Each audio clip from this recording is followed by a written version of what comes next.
I'm Tommie Lee, and this is the Scam of the Week. Once again, we speak with our friend and President and CEO of the Better Business Bureau serving Northern Indiana, Jan Diaz. Jan, good to have you here as always. Hey, it's always good to be here, Tommie. Thanks for having me part of the conversation. So, Jan, we're heading into that time of year when the backpacks are getting packed, the lunches are getting prepped, proud parents are snapping those back-to-school photos, hopefully without too much info on them. It's a fun tradition, and it's one that's everywhere on social media this time of year. I'm already seeing them in my feed. Yes, so this is a really popular trend. And if you're a parent, those first day photos are full of excitement and you're proud of your children.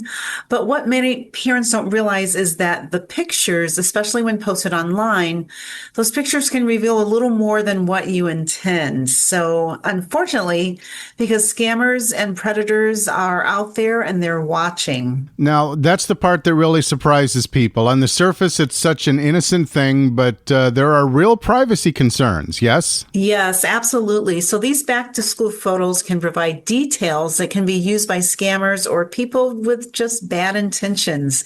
And it could be something as small as the name of the child's school on a sign.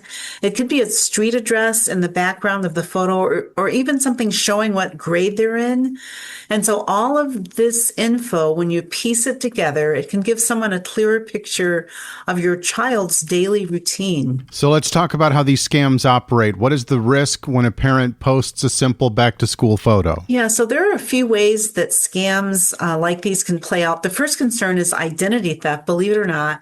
So when you are posting photos, just resist including full names or birthdays or the name of the school in a post, because these are the details can give a person enough information to start building a fake profile or guessing login credentials. Right. So scammers, yeah, they're also using what's called social engineering, which is where they're gathering little bits of information to use the details to trick or manipulate someone. So there's always the risk of strangers gaining insight into your child's location or their schedule when you post these things online. Social engineering, that's a new one on me.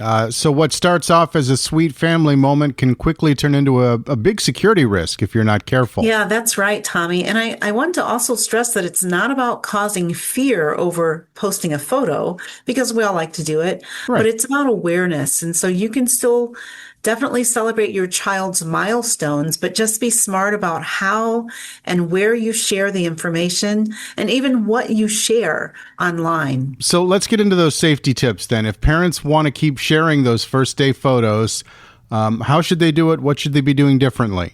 Yeah, well, the first thing is leave out the personal details. So don't put your child's full name or age or grade, or even the teacher's name or the school's name.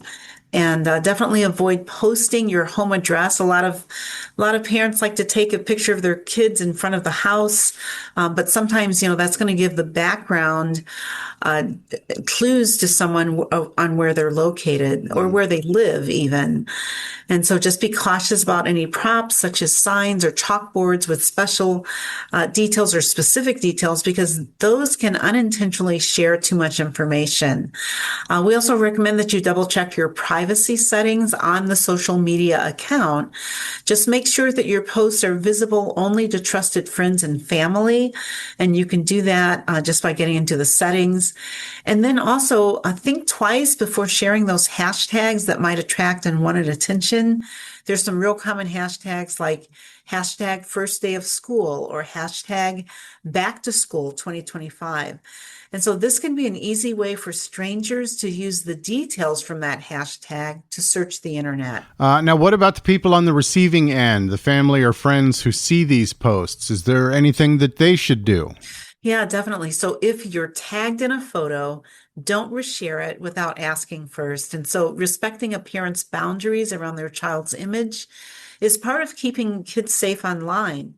And if you see a post that makes you concerned, maybe it shows too much personal information.